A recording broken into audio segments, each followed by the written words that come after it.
talking about Sri Aurobindo Ghosh, one thing that fascinates a lot of us is the moment of transformation he had in Alipur jail, when in many ways he sort of went from being a revolutionary to this new avatar of his, became a philosopher, became a guide to so many people. What exactly happened during that time in Alipur jail that brought about this transformation? Yeah, absolutely. You are partly correct, I would say. But this yoga, as we know him as a Mahayogi nowadays, but a little known fact about his life is that when he started yoga, actually, it was to liberate his country. Okay, he was a patriot, so it was to liberate his country, and so yoga was a means for political revolution, and not the other way around. So this is one little fact we tend to forget, and later on.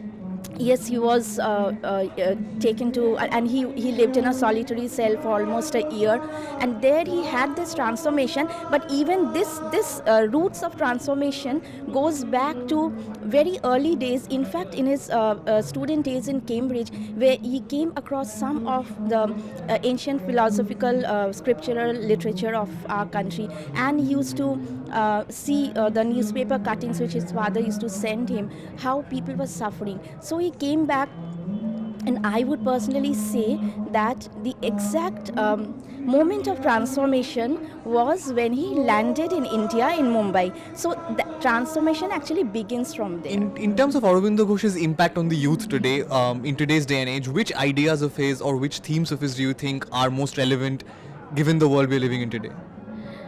I would personally say, see, he is so many personas into one. Okay, from revolutionary to Rishi is our session today. But more than the Mahayogi, I would say he continues to be the patriot. That if you are talking about the youth, definitely I would say to go through his journalistic writings. He was a great journalist, and that should inspire the youth of this country today. And of course, his thoughts on war, as he had given in a very good book, very relevant book for today, that is War and Self-Determination. I would suggest, in fact, I would advise the youth of the country to read that and act upon that. It's a fascinating book by all accounts. Would you say that, even in Sri Aurobindo's writings or in his thoughts, there was some overlaps with feminist ideas?